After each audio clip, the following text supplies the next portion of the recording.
Hey everyone, I'm your host Adrian. We do content like this weekly, so hit the subscribe button and ring the bell to get notified. If you want more content like this, click the like button and please leave a comment. Thanks again for watching. Thanks everyone, and welcome to today's Rupa Live class presented by Rupa University, the best way to learn about specialty lab work from industry experts. My name is Adrian Martinez, and as always, I will be your host for this afternoon. Today, we have a very, very special guest in Dr. Diane Mueller with Infinite Allergy, here to talk to us about thyroid, gastrointestinal tract, and forgotten lab tests. Before jumping in, a couple of quick housekeeping items to go over. Everyone joining will be muted by default, but don't fret. If you do have any questions, please use that Q&A button down in your menu bar, and we'll go ahead and host a live session at the end of the presentation. Immediately following the Q&A, yours truly will show you exactly how to order these tests directly on Rupa Health. And if you have to jump early, no worries. As I mentioned a moment ago, we do record these sessions and you'll be able to find it all on rupauniversity.com in the coming days, as well as I'll go ahead and send out a recording of the presentation with the slides once we have the opportunity to make those edits. And finally, if you are a fan of this type of content, be sure to check out rupauniversity.com to get access to all the previous sessions that we've done. So with that, I'd like to introduce Dr. Diane Mueller. Dr. Mueller has a double doctorate degree and is certified in functional medicine. A large part of her passion is helping women live the life that they want to live, full of purpose, happiness, and health. As a survivor of mold illness, Lyme disease, fibromyalgia, and chronic fatigue syndrome, she understands what it's like to literally dig oneself out of chronic illness to the point of not only surviving, but thriving. She's built her medical practice through sweat, tears, and love from the ground up. It is now one of the top 4% of all businesses in the United States, which is amazing. She's passionate about delivering high quality, high touch medical service to those in her practice, as well as coaching female entrepreneurs on how to build a business that they love to run and does not run them. Dr. Mueller, thank you so much for joining us this afternoon. I will go ahead and let you take it from here. Thank you so much, Adrian. And hi, everybody. I love doing these talks. It's so great to talk to colleagues. So really excited to go through everything today. And I saw in the chat several names I know. So for those of you that I've gotten to meet before, hello again. And let's get started. As Adrian said, please make sure to put things in the chat as we go. I'm happy to answer questions at the end. So one housekeeping thing that I just like to always go through in these types of things is one of the top things. I own an online school where I train docs around the world in functional medicine. And one of the things that comes up in a lot of the docs I train really is this whole idea of making things plug and play. And we will go over some protocols at the end. You're definitely welcome to ask me questions at the end. So I realize the importance of protocols. But one of the things that I really work to do, and I want to make sure we're accomplishing in this lecture today, is focusing less on the protocols. We'll do that, but focusing more on some of the overarching missing links and how some of these disease processes are really actually linked together, so that if somebody comes in, for example, with Hashimoto's, with thyroid disorder, that we are really looking at all of the different players that can lead to that, and not simply going after, let's basically put somebody on Levo or Cytomel or our glandulars or whatever else we're doing, and really looking to understand kind of the why. So I get why protocols are sexy, but here's one of the things to kind of illustrate this point. So as Adrian mentioned, I suffered from mold illness. I had chronic inflammatory response syndrome. So mold illness is something that is near and dear to my heart. And it's really interesting in treating something like mold illness. And I'm just going to spend a moment here to illustrate this point of the problem with just going after protocols and to orient us to how everything fits together here. So with mold illness, so many times people wind up going after the detox pathways and basically give people things like glutathione and milk thistle, give people binders to bind mold, such as our charcoals and our cholestyramines. One of the big interrelationship things that is important to understand is SIBO, or any gram-negative bacteria that has the lipopolysaccharide cell wall. That LPS that we see from SIBO, one of the things that it actually does is it goes to the liver and it blocks the transport protein called the MRP2, as well as another transport protein called the BSEP.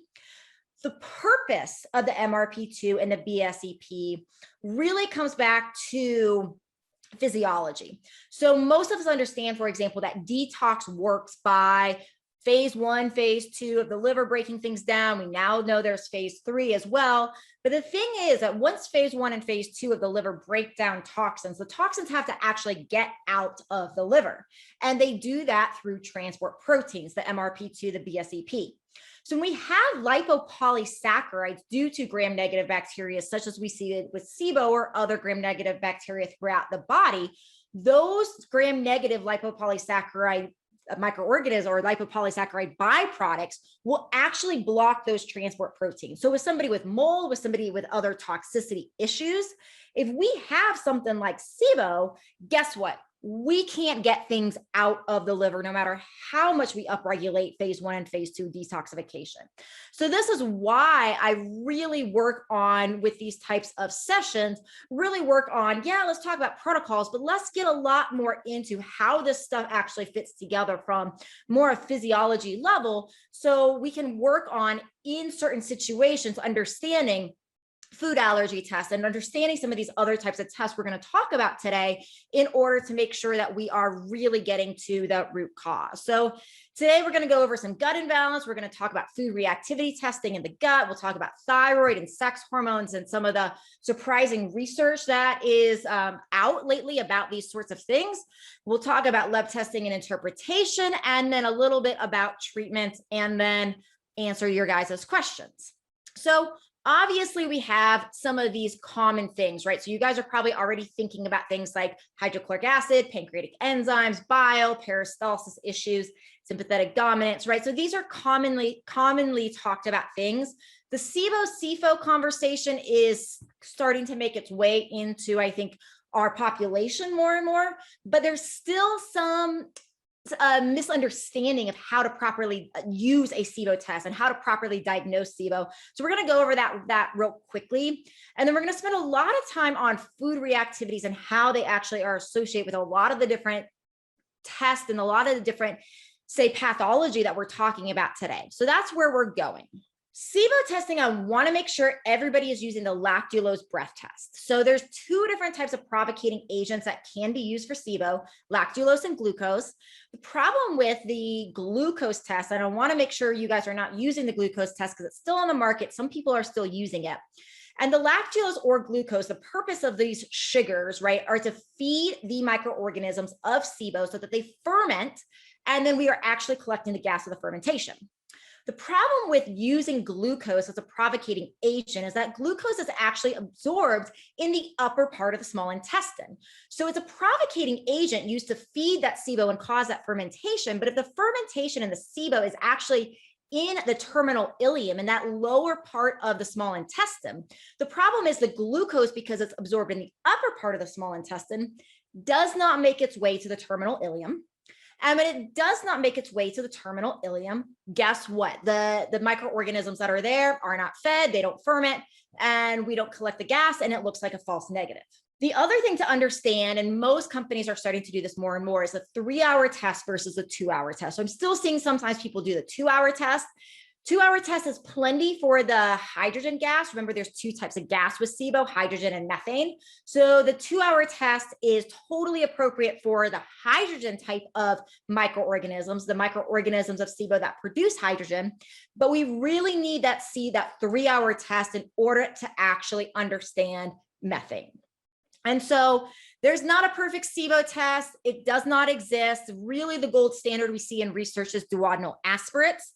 But of course, that is a lot more invasive than people are wanting to do. So just to make sure that we are understanding how to use this test, I want to make sure everybody is interpreting the hydrogen and the methane that you see here separately.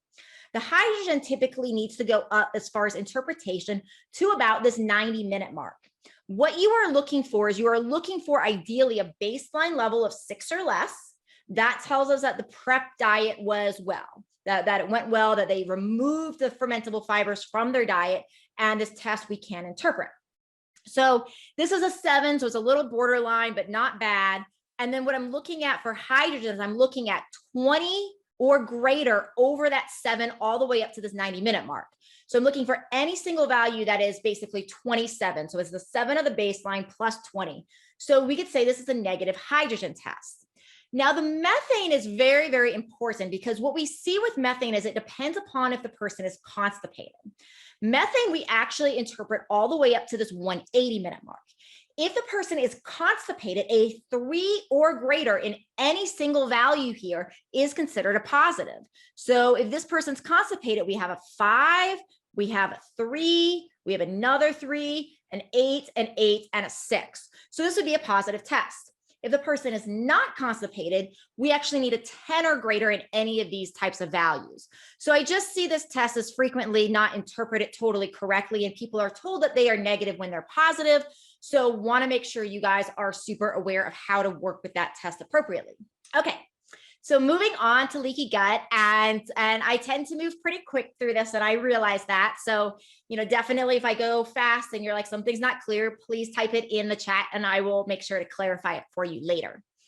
So SIBO food sensitivity connection as far as leaky gut. So this is kind of the way one of these vicious cycles we get in, right? So we talk about bacteria, right? So we can talk about bacteria from SIBO. So that LPS that I told you from SIBO, for example, that will basically not only block the liver, but that LPS can actually be one of the things, as well as other bacteria, that can cause leaky gut.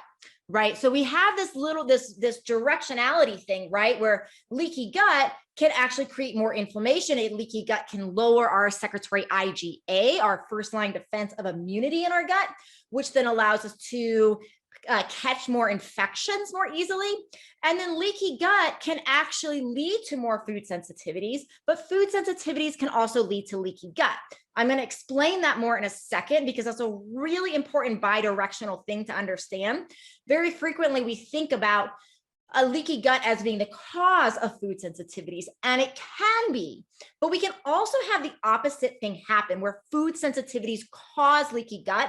So I'm going to show you a diagram here in a little while that will explain that to you, but it's a really important thing to understand that just because somebody has food sensitivities may not mean they have leaky gut. It may mean that they are on their way to develop leaky gut, but it doesn't necessarily work unidirectional. It's both directions. Okay, so other things to consider. So definitely want to just throw out that in addition to what we're talking about today, there's a lot of other things that we don't have time for. Otherwise, I would have you on the phone for the rest of the week, like toxic metals, Lyme disease, other vector-borne infections, mold, illness, all these other things we see impacting the gut. We see leading to things like leaky gut. We see the connection between these types of things and the food reactivity that we're talking about. So I just want to make sure we're all clear on that. Okay, so why does food reactivity start and why do we have food reactivity to begin with?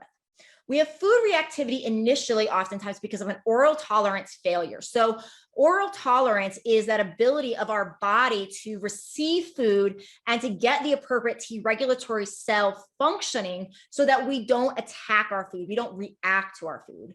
So various things can basically change oral tolerance where we lower our T regulatory cells. And when we lower our T regulatory cells, we don't have that internal signal that says, hey, body, don't attack that food, right? So various things can actually be in charge of suppressing the T regulatory function. So viruses can do this, gluten can do this, genetics can do this, even intestinal permeability can do this. We also see many bacteria. So in thinking about the root cause, right, we're talking about how all of this fits together. One of the things we want to consider when we are doing food reactivity tests and when we see all of these foods we're reacting to, we absolutely want to get people off of them and understand how to interpret them and retest after people have been off of them to see what's changed. And we want to do all of that.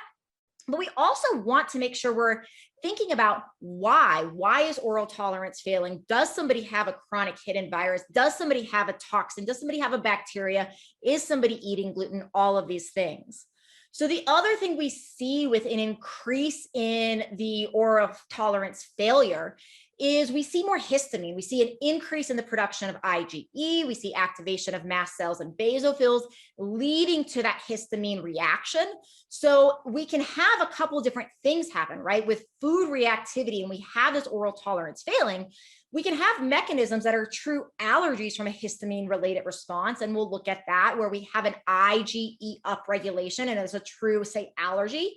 But we can also have an increase in histamine that is just through the activation of mast cells, right? So it's not necessarily through even this higher IgE, but we get the histamine release because of this oral tolerance failure and the increase of the fragility of the mast cells and the release of histamine that way. So another thing to work with in our food reactivity patients, and also in addition to getting them off of the foods, is to lower this inflammatory cascade, is to work with things that lower histamine, such as giving somebody diamine oxidase, at that enzyme, giving somebody something like acetyl-methionine, SAMe. These types of things can really work at that histamine response. So here's how we see, this is now the kind of the part of this where we go into that bidirectionality, where we see the intestinal inflammation or the intestinal permeability leading to food allergies and backwards, right? So we see that bidirectionality.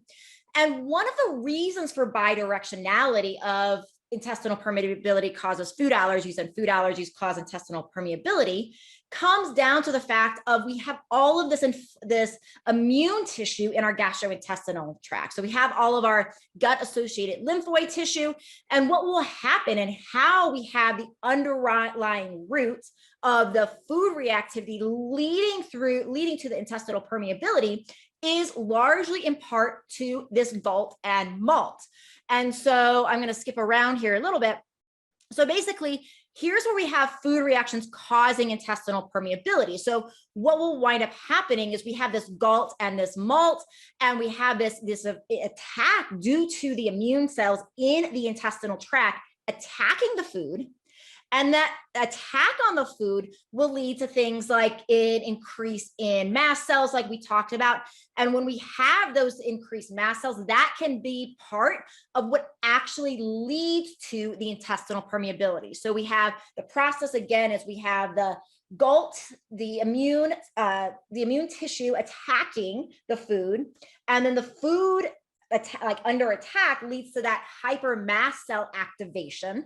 That hypermast cell activation leads to a higher histamine level, which then leads to intestinal permeability, right? So that's one possible reaction that can happen.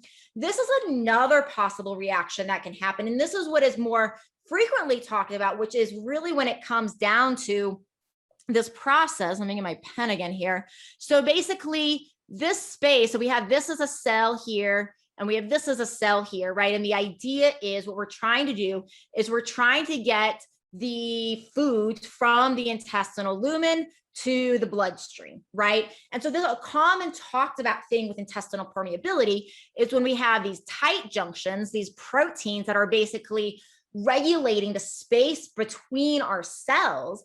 And basically what happens is when we have a dysregulation of our tight junctions due to things like gluten, due to things like viruses or bacteria or LPS, breakdown from things like gram negative, and the tight junction protein complex gets a little dysregulated. And what we wind up happening is this space between the cells opens, and then we get larger food particles in our bloodstream, and our immune system then reacts to the food. And so this is more intestinal permeability and something causing intestinal permeability, leading to food making its way into the blood where we're not supposed to be, and the attack on the food that way.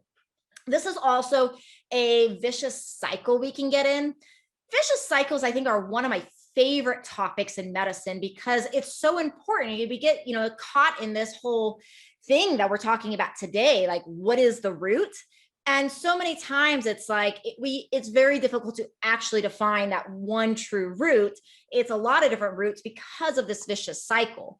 So we have this situation where we have this impaired permeability, and then like we talked about, then we have this increase in histamine, we have then more permeability, we have then a bigger allergy response. And so any of these things that we're seeing here on the outside of the circle can lead to this vicious cycle continuing. So genetics, environment, stress, infection, all of these things we're talking about can lead to that impaired permeability.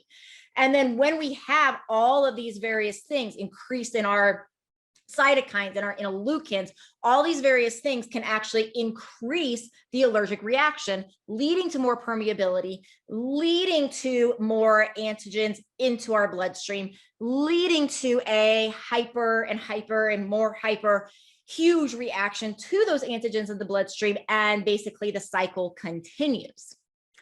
Okay, so lipopolysaccharides, we talked a little bit about that already. Remember that's that cell wall of our gram-negative bacteria. And basically, this is one of the many things that can be leading to these tight junctions breakdowns. Lipopolysaccharides obviously is one of the huge things to talk about because it's just it's kind of ubiquitous. These toxins are kind of ubiquitous. A lot of people had chronic SIBO or chronic UTIs, which or even hemorrhagic E. coli. Some of these types of things are super common and leading to those lipopolysaccharides levels increasing. So microflora disruption. So when we're talking about all of this, we're talking about SIBO, SIFO, small intestinal fungal overgrowth is another thing to give a nod to. Not really that great of tests for SIFO exist, but it is estimated in research that 26% of people with SIBO also have SIFO. So fairly common. And so those types of things can disrupt the flora. Food reactions can disrupt the flora. Other toxins, toxic metals, all of these types of things can disrupt the flora. And when we have our flora disrupted, we can then have subsequent things. So here's another example, like we can have a situation where we have food reactivity, for example, creating a floral imbalance. And that floral imbalance can be one of the things that leads to a worsening of leaky gut, or it could also be the foods leading to that worsening of the leaky gut. So there's a lot of different, say, trickle down web of effects of the mechanism through which we can get that. Now you see hormonal imbalance is highlighted here because that's one of the, the topics of today. So we want to talk about the link now between what is going on in the gut, as well as what is going on with the sex hormones and the thyroid hormones. So the way I like to describe the gut link is talking about how amazing our body is at recycling. And we like to reuse things as much as possible. This is why we reabsorb 95% of our bile, right? We love to reuse products. The body's very efficient. So once we have estrogen that is made, estrogen likes to be broken down and basically taken apart and some of the products recycled. So essentially what will happen is the liver breaks down the estrogen byproduct, or breaks down estrogen. If everything's working well with things transporting out of the liver, then essentially the estrogen byproducts make their way into the intestinal tract, and whatever the body is not needing, the recycled estrogen products go out into the stool. Now, one of the things that can happen is that we have this enzyme that is increased when we have dysbiosis. This enzyme is called beta-glucuronidase. So when we have dysbiosis, we have an increase frequently in beta-glucuronidase. And when we have an increase in beta-glucuronidase, then what winds up happening is all these recycled estrogen fragments, that enzyme actually causes them to rebond. They rebond together, reform estrogen, and then they get this estrogen that is rebonded, reformed, gets absorbed, reabsorbed. And when that happens, this can lead to higher levels of estrogen in relationship to other hormones like progesterone and testosterone. So that's one of the key links right here is between, say, estrogen and the female and male hormonal health that goes with estrogen. And I know we think of estrogen so much with female health, but it's super interesting, the research of estrogen and male health. We even see studies, there's a couple studies out there like this where men that have erectile dysfunction and other problems, and they have low testosterone, and they're actually given estrogen and not testosterone, and they're given estrogen and their ED goes away. So that's super fascinating, right? So it definitely tells us that estrogen has an impact on males, definitely at smaller levels, but an impact on males possibly greater than we actually thought. So proper estrogen balance is definitely something we want to consider, of course, for females and males. Okay, so now we're looking at, I'm going to move my screen here a little bit. Okay, so now we're looking at food allergies and hypothyroidism. And so this is a really important conversation in thinking about some of the sensitivities that come from foods and constipation, right? So constipation, everybody knows that that is a common thing with hypothyroidism. One of the things to make sure that we're aware of is that, you know, when it comes to, here's another link, it's like when it comes to, say, fixing the thyroid with somebody with hypothyroidism, one of the things to consider if somebody is not responding well to medication or to your natural remedies, and you're trying to get their free T3 level up and you're monitoring that, and you're like, why is this not changing? And somebody is still having hypothyroid symptoms such as constipation, you want to definitely consider food reactivities for a couple different reasons. One, that symptom picture is similar, right? We have food reactivities and hypothyroidism causing some of the same symptoms. But secondarily, we also can see that food reactivities can be a huge cause for actually causing hypothyroidism. And oftentimes too, we see this a lot with autoimmune disease of the thyroid, such as Hashimoto's, and that can be in form of gluten, but it also can be in form of food allergies creating intestinal permeability and the relationship of that to hypothyroidism. So this is just a quick study that is talking about how oxidative stress can actually lead to thyroid dysfunction. So again, when we're thinking about, okay, why is the thyroid not working well? From a root cause perspective, we want to think about our food reactivities. We want to think about any other infections or overgrowth in the gut. We want to think about metals. And we really, if we're not getting the thyroid fixed with some of these things, nutrient imbalances, balancing the adrenals, because the adrenals and the thyroid have huge interactions, and we can see that cortisol and HPA axis dysregulation can affect the thyroid. So if we do all of that and we're still not getting thyroid to work better, we want to think about what else could be causing oxidative stress, what else could be causing that inflammatory reaction. So this is Alessio Fasano's work. This has been out for some time now. This is really looking at the triad of autoimmune disease and really looking to say, when it comes to autoimmune disease, this study was proposing that there's a triad always present with autoimmune disease, and the one was a genetic predisposition. Secondarily is a epigenetic trigger, something that is going to trigger that gene to turn on. And the third thing is intestinal permeability. So here's another really important thing. And what this study was actually showing is that when we are actually fixing the intestinal permeability, even if we don't find that environmental trigger, we can still reverse autoimmunity. That's really how important this intestinal permeability conversation is. And seeing that food sensitivities are a huge reason for intestinal permeability, we definitely want to make sure that we are testing for this, that we are working with people in all of the food reactivity ways. And, you know, sometimes I'll have people talk about things like elimination diets. Elimination diets, if you can get somebody to do well, are amazing. But what I've seen clinically in 12 years of practice is it's very, very difficult to get somebody to do an elimination diet super well, where the information is super easy to track, because so many of the markers are delayed, right? So we have our immediate markers and we have our delayed markers.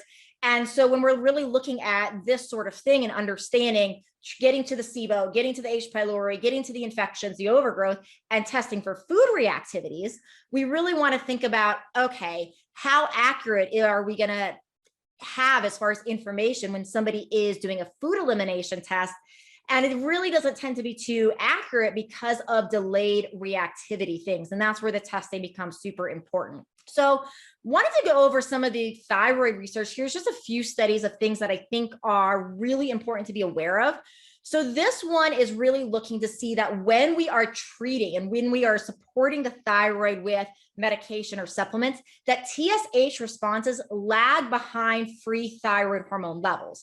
So the problem is when we are working with, say, conventional standards, which is really, gold standard TSH, one of the things that it's really important to do if you're not testing free T3 and free T4 ahead of time, which hopefully you are, but if you're not, definitely testing it after you start treating the thyroid, because the free T3, the free T4, that's what's going to change first. TSH is going to take longer to change from a laboratory mechanism or a laboratory perspective because of a delay in that feedback loop between the hypothalamic and pituitary axis. And so and the thyroid axis, I should say that too. And so when we see that, we want to make sure that we are not changing our medication dose just based upon TSH because of that lag. Here's also another thing to just be aware of from the thyroid perspective. So we see that this thyroglobulin antibody is a marker of thyroid autoimmunity. And so that's super great, but it's actually only elevated in 10% of the population.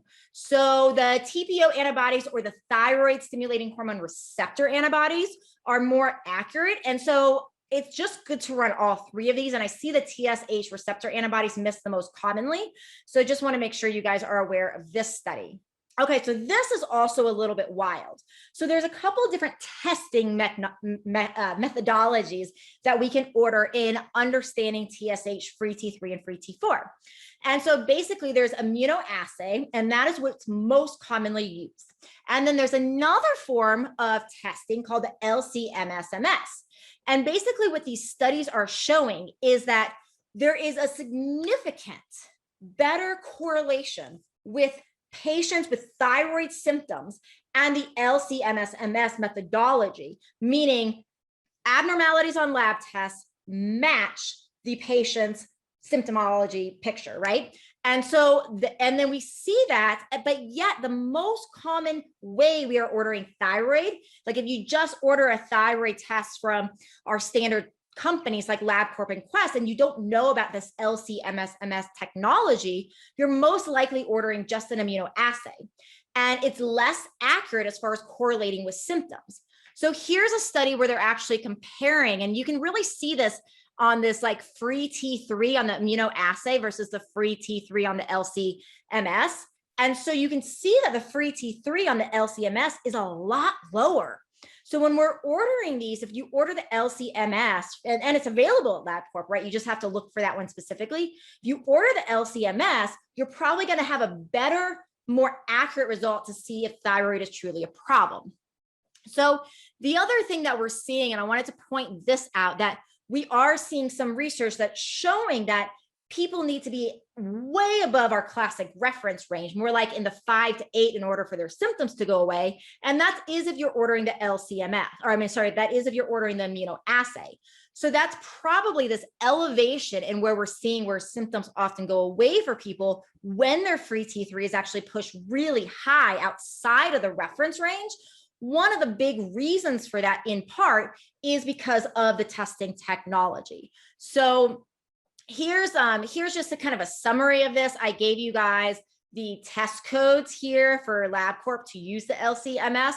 So if you want to do that, here's the test codes for you to just make that easy. And that way you can make sure you're getting the best test and the most accurate test from the thyroid perspective. Sex hormones. Okay, so sex hormones, we're going to talk, kind of here again about the interrelationship of all of these things. So from a sex hormone perspective, we see that the microbiome is a big impactor on a lot of different things, including sex hormones, right? So here's one of the big links. So we see that when the microbiome is healthy, it leads to healthy androgen, estrogen, prolactin levels. When the microbiome's unhealthy, the opposite occurs. So we also see that the microbiome regulates a lot of other things. It regulates things like adrenal function. It regulates our neurotransmitters. It regulates our hunger response, our insulin response. So all those things, I know you guys know a lot of those things. The biggest thing to point out in this section really comes down to the microbiome and our estrogen levels. And of course, with this, right? Again, when we're talking about our microbiome and all of these issues, one of the things that is frequently a problem, right, with working with the microbiome, a couple of things really. One is that there's not a probiotic on the market that will actually repopulate the gut very well because of one, there's not a probiotic that has a very broad spectrum of all the microorganisms that actually exist. Two, there's actually studies that have shown that even if you do give a probiotic, so it's like if we test the microbiome and we see where somebody's at, we give a probiotic for 30 days and then we pull the probiotic and we retest the microbiome. Studies have shown that there's actually no permanent change, that probiotic basically did not permanently change the microbiome. I'm not saying that you shouldn't use probiotics. Obviously, there's reasons for them. Some people feel a lot better on them, but just know that from a microbiome standpoint, they are not changing the permanency of putting somebody in a better microbiome situation. So what do we do in these situations? So in these situations, when we're suspecting a microbiome abnormality, this is where it really does come back again to the root, to the SIBO, the SIFO, our stool culture stuff and our food reactivities, to make sure that we are being really good about the health of the microbiome by eliminating the root causes that are creating that dysbiosis. And then in repopulating the microbiome, we want to basically make sure that we are getting people on the right diet, that we're eliminating all these other root causes. And in addition to those things, from a repopulation standpoint, one of the best ways to repopulate is through giving prebiotics, the food for prebiotics. And what we've seen in studies is that if we test the microbiome again, we give prebiotics. So, things like our FOS, inulin, these types of things. And then we retest the gut after. Now we can get permanent changes.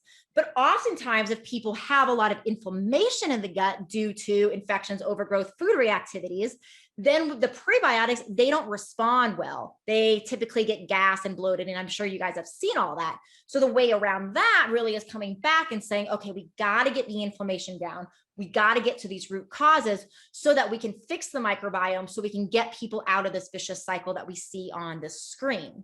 So we talked a little bit about the estrogen and the GI connection already. Obviously, there's a lot of trickle-down effects with this. Estrogen, modulating body weight and fat and reproduction and cardiovascular and bone health. And luckily, there's more studies that are coming out about how to safely use estrogen, and it's becoming, less scary from a cancer perspective. So estrogen and GI connection, also obesity, osteoporosis, endo, PCOS, it goes on and on and on. And as many as 70% of women have a hormonal imbalance and may not even know the cause of it. So it's so frequent that I think we are seeing these hormonal imbalances, but it's manifesting, right, as something like a cardiovascular problem. And it's rooted in a gastrointestinal problem. It's coming, leading to this hormonal imbalance, which is showing up symptom-wise as something like obesity or cardiovascular disease. And it's not really getting noticed. So other things to consider as far as imbalance, we want to consider that estrogen and progesterone imbalances are coming up with infections, immunodysregulation, and that when we see this excess estrogen and progesterone, so we have this GI issue, right, that is leading to this beta glucuronidase enzyme upregulation, leading to an increase in estrogen, that this can actually decrease our natural killer cell activity, so decrease our immune dysfunction, that these high levels can actually increase our degranulation of eosinophils, and therefore we get histamine reactions. So this is another vicious cycle, right? So check out this vicious cycle. So we have a situation where we have something in the gut. So we have an infection in the gut, let's say leading to an excess of estrogen. That excess of estrogen is leading to more histamine. That excess of histamine is coming back and causing intestinal permeability. And there's our food reactivity. And that food reactivity then leads to more inflammation, and the cycle continues. So this is just another type of vicious cycle we can get into. So estrogen and progesterone imbalances are seen. They're deeply connected to things like HPA axis dysregulation. So we can see that when we have cortisol imbalances, that can lead to problems with estrogen and progesterone. We also see that HPG dysfunction, that this hypothalamic pituitary gonadal dysfunction, we can see with some of these imbalances can create things like cognition issues, brain deterioration, these types of things. So want to make sure we're thinking about, the real whole picture here. So other things just for your information that we see with imbalances, root causes. So we can see that, one of our key things we're talking about today, the food sensitivity can be a root cause to these imbalances. Okay, so now let's look at testosterone real quick. And so testosterone, just a few key things I want to point out. So alcohol use can lead to leaky gut, and alcohol use can also lead to testosterone imbalances. So we see oftentimes that that alcohol can actually decrease testosterone in people. Also, which is super interesting, is diet. So it makes probably a lot of sense that a low cholesterol diet can lead to testosterone issues. So if people are on a low cholesterol diet, if people are taking statins, using red yeast rice, any of those things are going to lower cholesterol. That can lead to testosterone imbalances. And these are some of the other things. If you're seeing testosterone imbalance, just to give a quick nod to some of the other root causes, these are some of the other things that you want to consider that could be lower in testosterone. So infection, so too high of temperature on the genitalia, stress, trauma, too much training, right? So training and weightlifting and these types of things will temporarily increase testosterone, and that's great. And it's a great way to get somebody's T up. But too much training and overtraining and training past like a healthy level has actually been shown to lower it. So weight gain can impact it, and of course, our toxins. So PCOS, just wanted to mention PCOS real quickly because PCOS is obviously a huge picture of this. PCOS, I have rarely seen clinically not have a gastrointestinal component to it.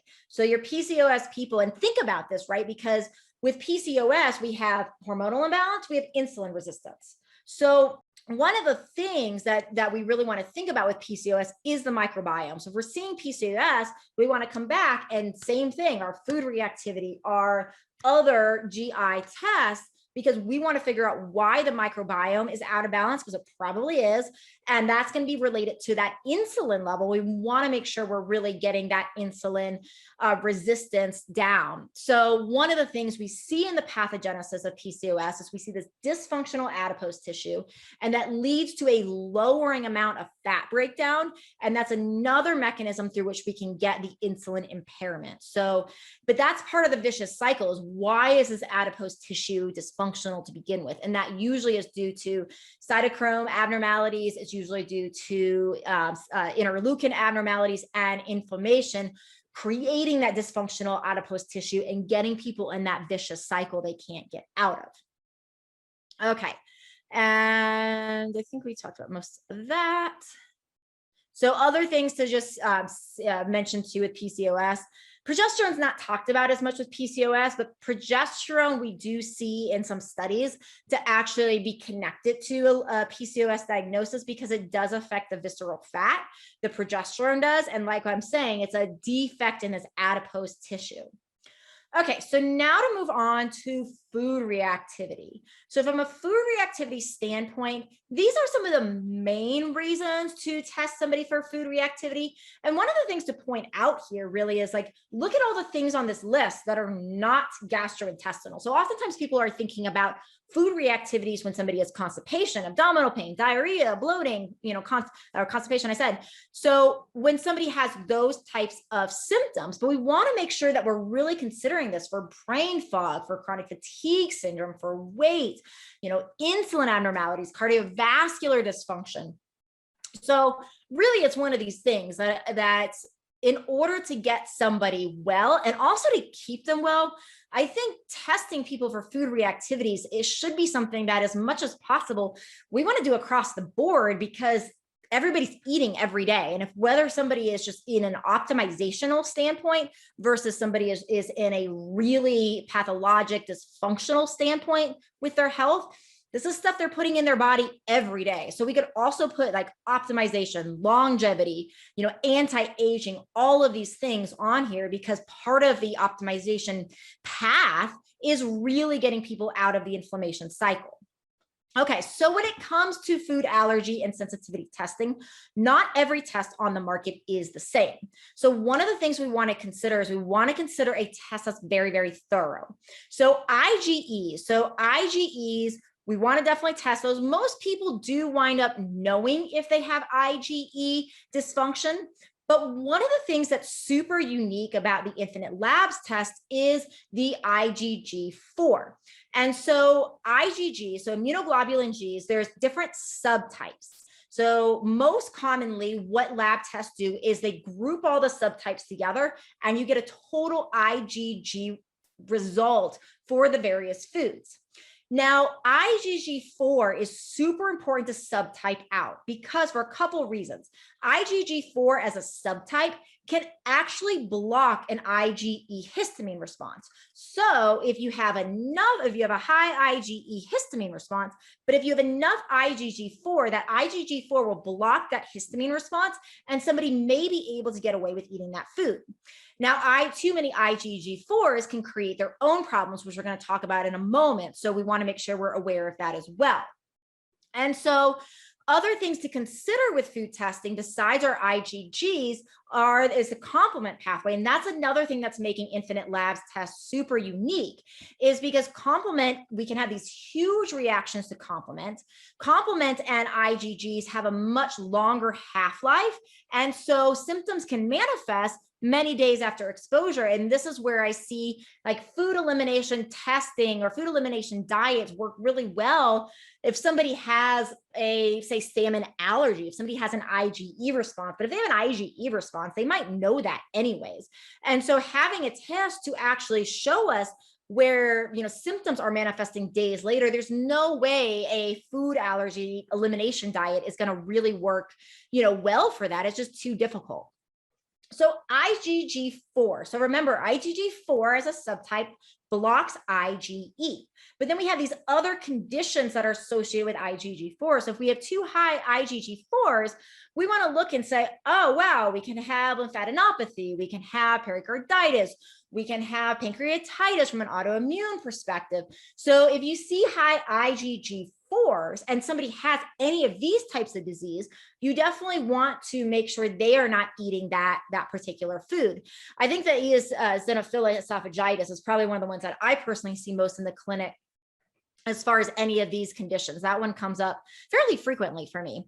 Okay, so we talked about this. So high IgGs can also mean intestinal permeability. Okay, so what's going on with this complement thing? So basically we have the complement cascade and we have complement C3, which turns into C3D. And one of the biggest things to understand about complement, which also makes this test super important, is that complement will basically increase and amplify an IgG response. So meaning if somebody has a high IgG response, say to almonds, and they also have a high complement response to almonds, that will amplify that IgG response by up to 10,000-fold.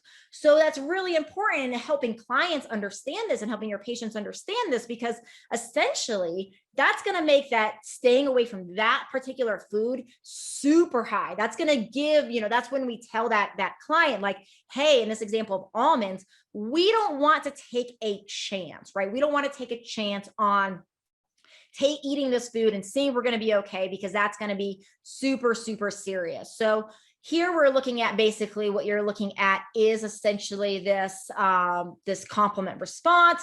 And essentially this is just activating the complement receptors. So just like how there's conditions associated with IgG4, there's conditions associated with complement C3D. These are the ones that if you see, in addition to thinking about, oh, complement increases IgG4 activity, you also want to think about, oh, somebody has lupus, somebody has psoriasis, and you see these complement elevations, that it's associated oftentimes with these diseases. And, psoriasis is an example of like not the easiest thing to treat. And if you're not using an allergy test, an antigen test, I should say, like Infinite Labs, the only one on the market that's using this complement, C3D, if you're not using Infinite, you're going to maybe run a food reactivity test, but miss this key link for why the food reactivity tests are linked to these sorts of disease processes. So that's another reason why this test is super unique and super important.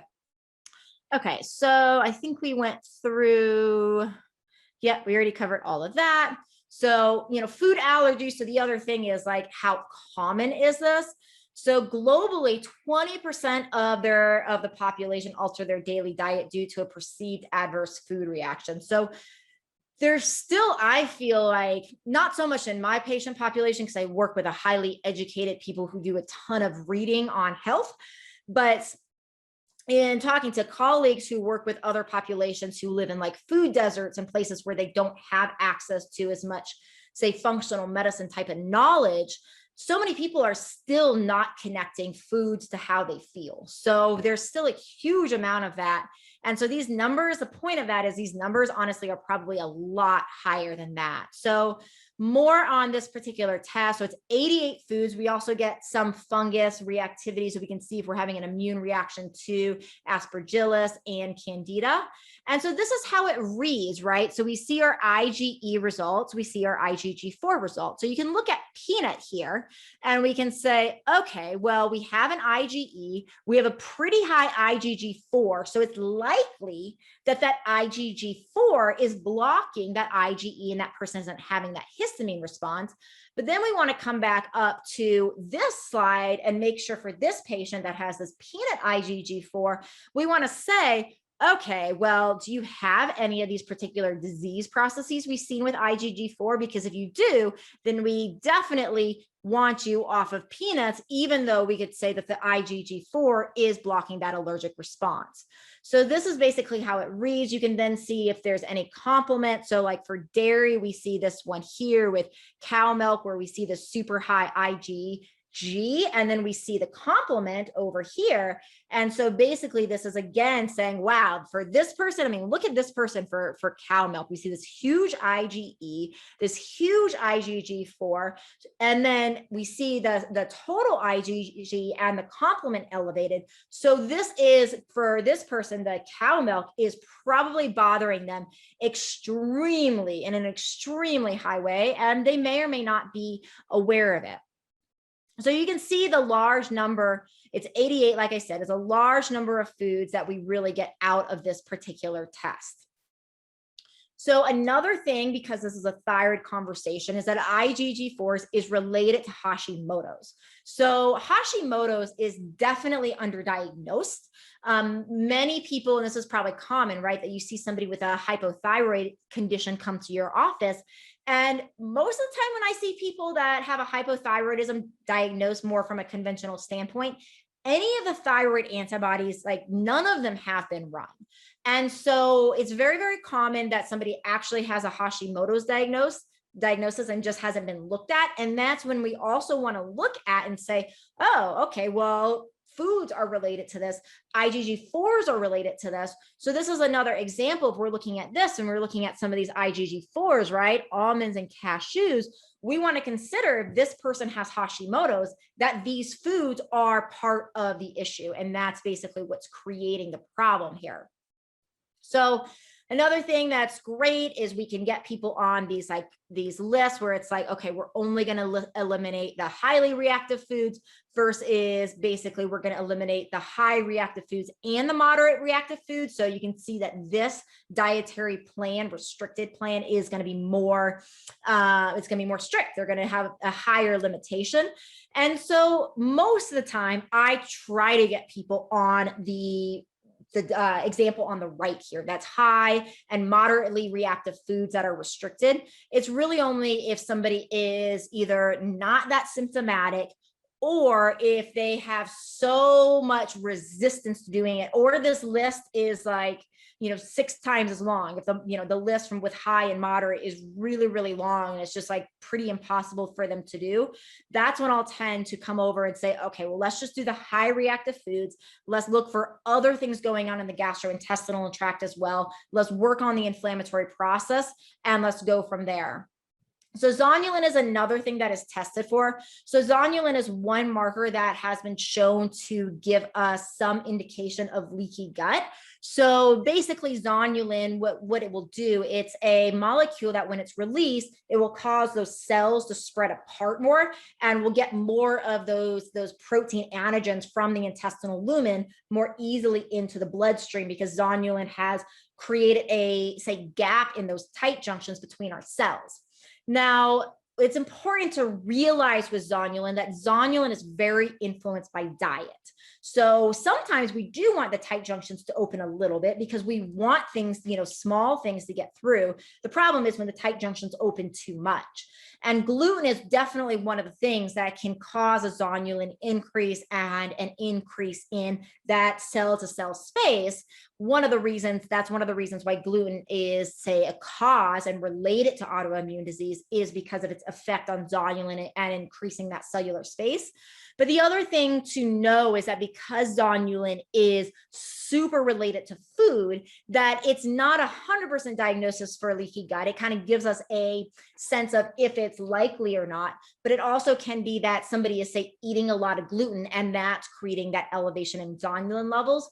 So it's good to look at, it's good to take into consideration when we see this, that there is leaky gut. But the other thing I tell people when it really comes to leaky gut and intestinal permeability is if we have a ton of food reactions, if we have other things, SIBO, suspected SIFO, other gastrointestinal infections, metals, like some of these things that are huge causes of leaky gut, the chances are we probably have leaky gut and we probably should be doing protocols to actually heal things.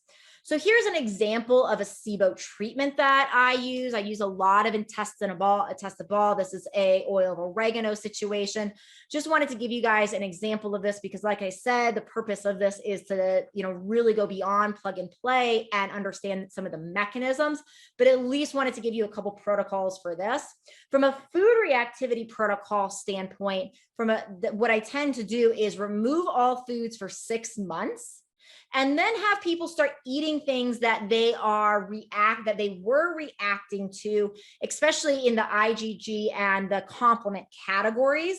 Oftentimes the IgEs are a lot more difficult to reset. And then once they start eating those foods again, less retest, because oftentimes after 6 months, and we fix the gut and we heal any intestinal permeability and we get rid of other causes of inflammation, then we can see a lot of the reactivity goes away. And so that 6-month mark, having them eat a little bit of food, retesting, seeing where their immune response is.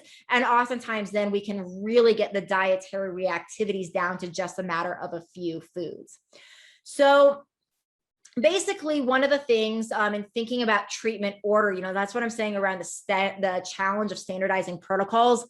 One of the conversations I was having with a new client of mine this morning was like, okay, they talked to one doc and the one doc says that this is the first thing to do. And another doc says that's the first thing to do. And it's, really very challenging because it's so often we can get into these ruts of like, okay, well, we always got to do SIBO first. We always got to do food first. And we always got to do mold first, whatever it is.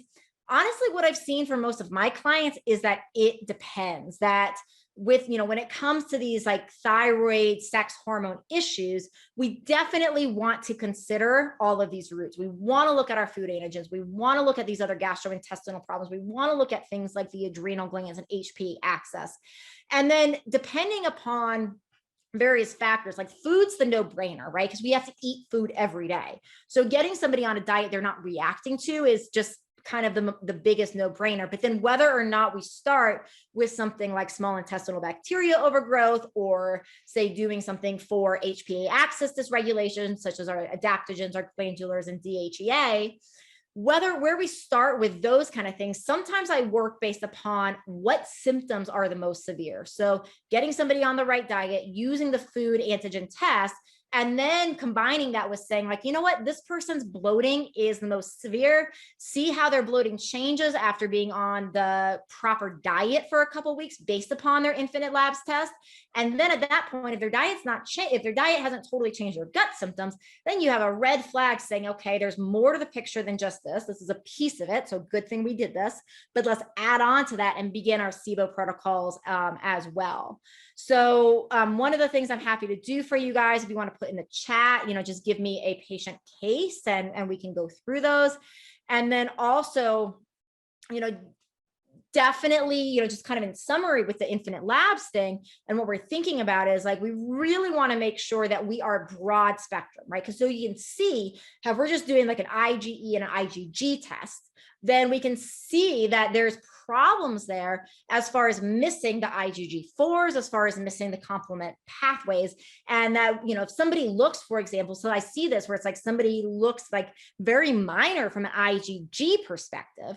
So it might be easy to be like, this isn't that important. But if we have the complement there too, then it's like a minor IgG all of a sudden turns into a major problem. So this huge relationship with the foods, with other gastrointestinal problems. Hopefully you're understanding the connection between all of these other things. Stuck some of this additional information as far as studies for you guys in here. And then basically here's, if you want to get started with Infinite Labs, highly, highly, highly recommend that. Here's your contact information, Susan Drake, and this is her email.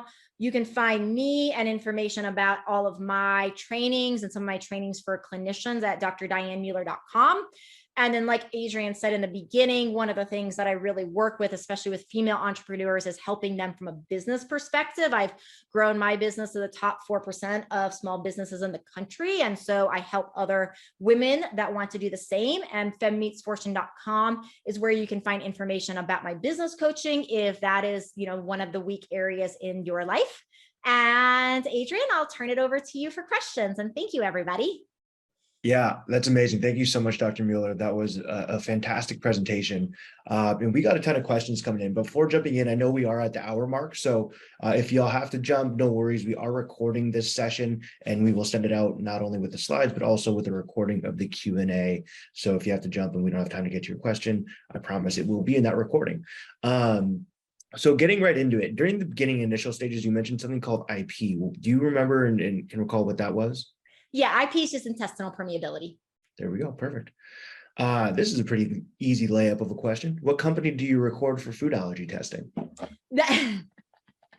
Well, hopefully everybody has figured this out by now, but yeah, Infinite Allergies. And for the reason, that I showed here, as far as like, they're really the only company out there that is super complete with giving everything that we're looking at, especially with that complement. That's perfect. Yep. And that was going to be another question is, what's your reasoning for preferring infinite allergy? And you did cover that. So yeah. Thanks for diving a little bit into that. Is there research connecting SIBO/SIFO or other GI health issues to fibromyalgia? I haven't seen a study saying like 100% like directly saying SIBO fibro. So maybe it's out there. I haven't personally seen that. I can tell you clinically, I've seen fibro go away when working on things like SIBO and SIFO. I haven't ever, though, like the caveat for that is I haven't ever worked on that as a standalone. Like all of my fibro people, it's been a combination of things like, food, SIBO, SIFO, as well as a few other factors, such as sometimes it's Lyme, sometimes it's mold, sometimes it's metal, sometimes it's Marcons. Various other things, but I've definitely seen from a clinical perspective, fibro going away in part by looking at SIBO and SIFO. Great. What is considered high number of IgG responses in foods or IgG response foods? So I see, my understanding is like, we're talking about the number of foods here. From a true high number, I don't think there's any like number we can say like, this is the line, but I've seen situations where it's like literally 80 out of these foods are, somebody's reacting to. That's like the extreme level that I've seen. So most of the time from like, if we're looking at the higher reactive foods, most of the lab tests I've seen are going to be much more, say, similar to the one that we showed in this presentation, 10, 12 foods in that higher reactive area, then additional in that moderately reactive area. But every once in a while, I get one of these ones that are like, completely off the chart. And usually if you see somebody that's high, that's a huge indication for like, there's probably a lot of other things going on to create that huge immunodysfunction. Yeah, absolutely. How many foods are tested on the Infinite Allergy panel, and does it test chemicals? 88, and no chemicals on that one, but you do get the Aspergillus and the Candida. So you do get those fungi. Yep. And I'll show you exactly how to order this test. Just a reminder, immediately after this Q&A. Would you recommend eliminating certain foods or following specific diet before the food testing? Typically not. I mean, the biggest thing that we want to be careful of is that somebody is not on, say, an avocado only diet or doing something where they're excessively eating one food, because that can definitely trigger an immune response. But for the most part, we really want people eating normal. Now, the other thing to say with that, if somebody has been like eliminating a food like gluten, for example, and if they've eliminated it for a long time and they haven't eaten it, it may not show up. So the other thing to consider is more along the lines of like, hey, if there's, almonds or gluten or something that they haven't eaten in years and they want to know if they're reacting to it, in that case, it's worth eating some of that a few times prior to this test and a week or two prior to make sure that you're actually giving the body the ability to mount an immune response if it's present. Perfect. And you did answer one of the next questions was, okay. Do you need to use the foods for them to show up on the test? How often should the patient retest after the initial dietary changes, and what would the result changes look like and be reflected as? Yeah, usually I see that more than like any more frequently than once every 6 months is not most commonly enough time to reset things. So usually about twice a year, once every 6 months is a really appropriate time for retesting. Mm-hmm. And do you recommend that the client, introduce or eat the food? You actually just mentioned this, so we yes. won't. Yes, absolutely. So this is more of like a specific scenario. So what test would be recommended for a patient who has done gut health analysis, BiomeFX, Viome, ALCAT, removed all the problem foods, but continues to have severe bloating, SIBO negative, sex hormones were low, thyroid hormones are normal? So, definitely I would rerun a food reactivity test. I would use Infinite because the LCAT methodology is very, very different than what's happening here from an immunological perspective. So just because something did not show up, say on the LCAT, does not mean it's not going to show up on this. So we can't fully eliminate that. So I definitely look at that. I would definitely look at small intestinal bacteria overgrowth if you haven't run that.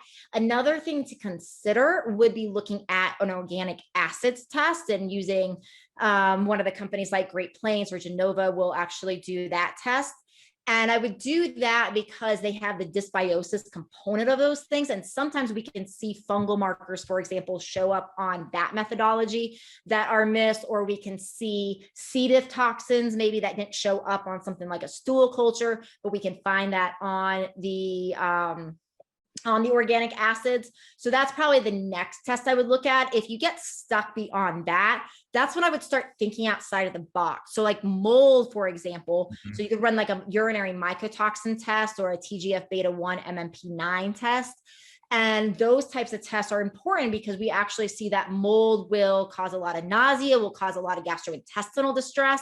So if you kind of eliminate some of the basics by running Infinite, by checking things like SIBO and the OAT test, and you still are stuck, then I would move on to some of these more complicated things like mold. Perfect.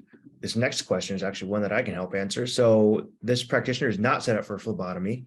What labs do you use to draw? So Rupa Health, our organization, can actually help your patient with blood draws. So what we'll do is we'll send over options based on the lab and send over which phlebotomy options are available to your patient. And if your patient wants additional options, they can reach out to our team and we'll manage the whole support and phlebotomy search for you and send over any available options within their area based on their zip code. So no worries, if you're ordering this test from Rupa Health, we will take care of the whole phlebotomy experience for your patient.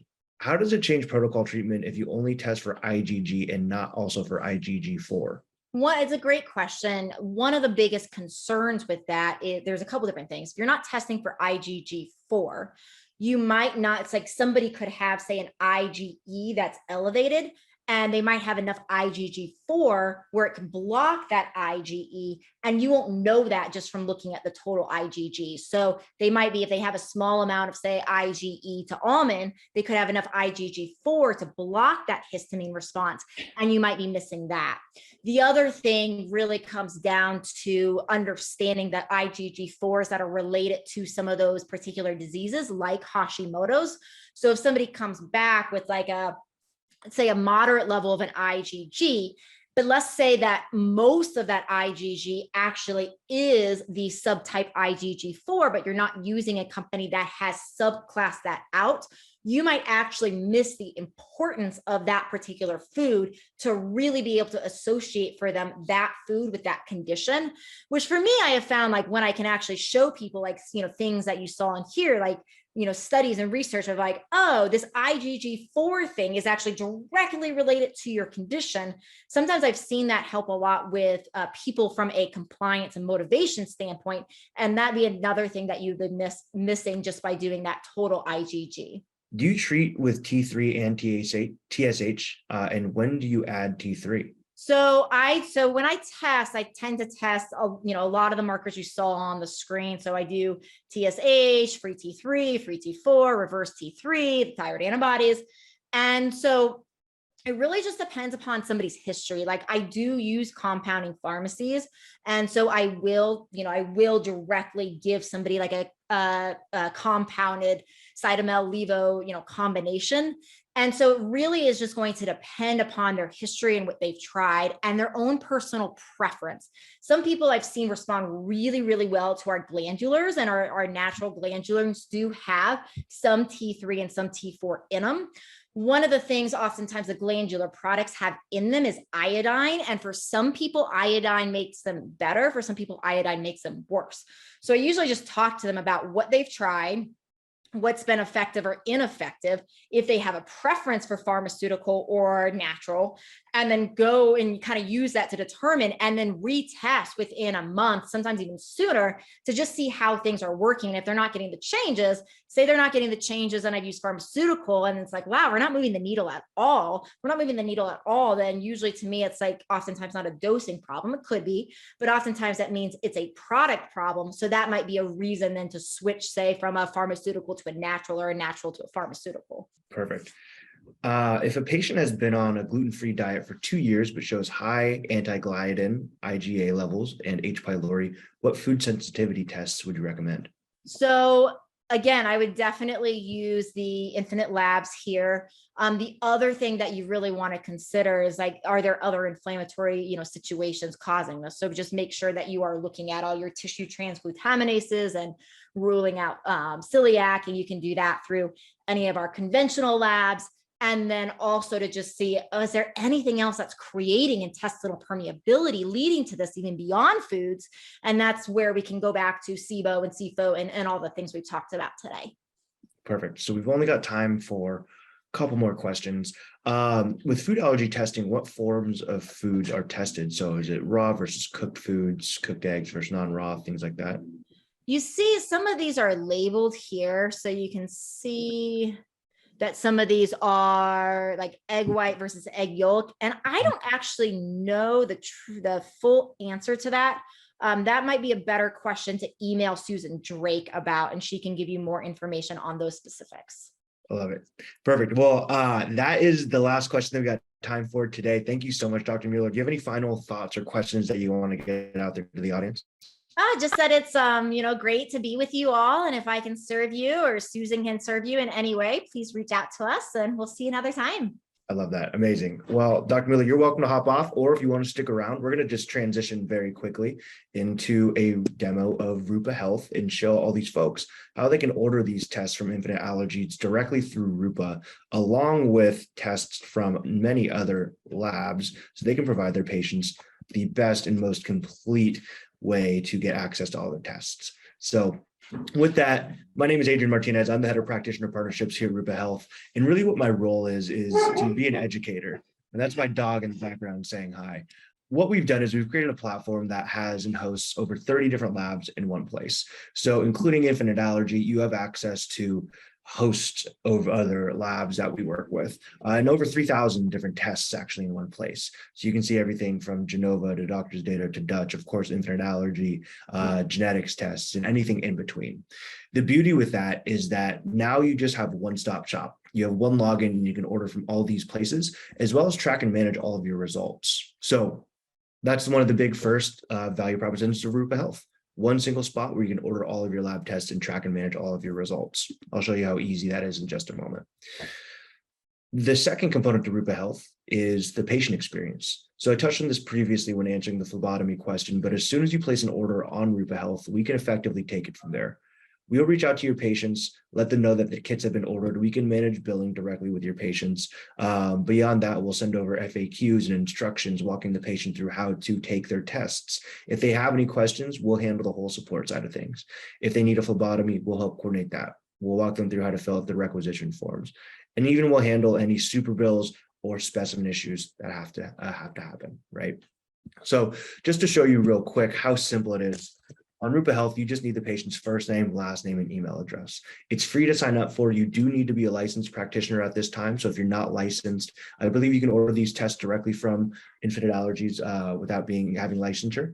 But this is the main ordering dashboard. So you can create custom bundles. So however many tests that you want to put within a bundle from any one of our labs, one click, and they'll be added into your cart. Down below, you can create a favorites list. So individual tests that you want to order, you can go ahead and put a little heart next to it. And that way, if I want to order any of these IG or food allergy tests from Infinite Allergy, I can go ahead and select them straight away, add them into my cart. And once they're added into my cart, it's as simple as clicking send to patient. And that's how easy it is, right? You select which test that you want to order, again, from any one of our labs, and you go ahead and send that through to your patients straight away. And the beauty about Rupa Health is that we offer the wholesale practitioner prices. So the same prices that you would be getting going directly with the labs are the same prices that we offer here at Rupa Health. And those are the same prices that your patient's going to be receiving as well. So if I want to look at what the cost is totally, it's down below here.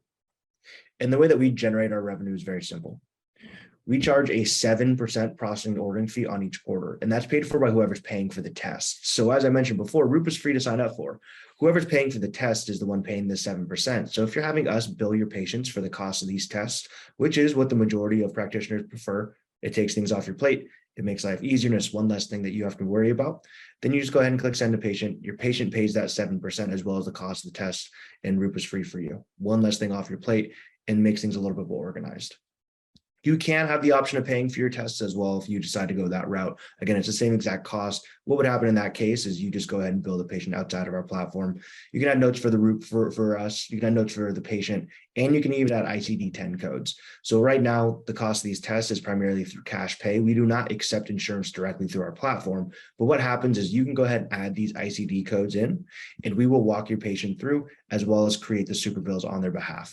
And what happens when you send that order? Well, it's all tracked within this main dashboard. So I can open up any order that I've ever created and see, for example, when the samples arrived at the lab, when I can expect the results to come in. And once those results are in, I'm able to hop in, download the results, send them to my patient. I can schedule a clinical consultation as well. So if I do need some assistance interpreting those results, I can schedule some time with Infinite Allergy or whoever it might be that I'm working with to be able to get some help interpreting what those results are.